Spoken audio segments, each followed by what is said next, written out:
વાવ-થરાદ જિલ્લાના આંકડા police station વિસ્તારના લાખણી ગામની સીમમાં એસઓજી પોલીસે મોટી કાર્યવાહી કરી છે. લાખણી વાસણા રોડ પરથી એક પિકઅપ ડાલામાંથી 13.26 લાખથી વધુનો દારૂ અને અન્ય મુદ્દામાલ ઝડપી પાડવામાં આવ્યો છે. આ મામલે એક ઇસમની ધરપકડ પણ કરવામાં આવી છે. પોલીસ મહાનિરીક્ષક ચિરાગ કોરોડિયા, શરદી રેન્જ કચ્છ ભુજ અને વાવ-થરાદ જિલ્લા પોલીસ અધિક્ષક ચિંતન તેરૈયાએ જિલ્લામાં દારૂ અને જુગાર જેવી ગેરકાયદેસર પ્રવૃત્તિઓને નેસ્ત નાબૂદ કરવા માટે કડક અમલવારી કરવા સૂચના આપી હતી.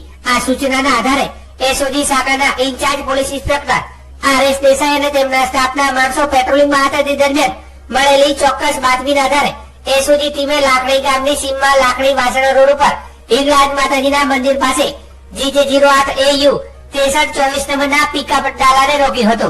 વાહનમાં તપાસ કરતા કતરની આડમાં છુપાવેલો વિદેશી દારૂની બોટલો બિયર ટી નંગ 3264 મળી આવ્યા હતા, જેની કિંમત 8,21,847 આપવામાં આવી છે. તે ઉપરાંત પિકઅપ ગાડી અને એક મોબાઈલ ફોન પણ જપ્ત કરવામાં આવ્યો હતો. કુલ મળીને 13,26,847 નો મુદ્દામાલ કબજે કરવામાં આવ્યો છે. આરોપી ઓમપ્રકાશ કરીરામ તરીગર રહેવાસી મેરા જાગીર તાલુકો સાચોર જિલ્લો ઝાલોર રાજસ્થાનની ધરપકડ કરવામાં આવી છે અને તેની વિરુદ્ધમાં પ્રોહિબિશન એક્ટ હેઠળ આંકડા પોલીસ સ્ટેશનમાં કાયદેસરની કાર્યવાહી હાથ ધરવામાં આવી છે.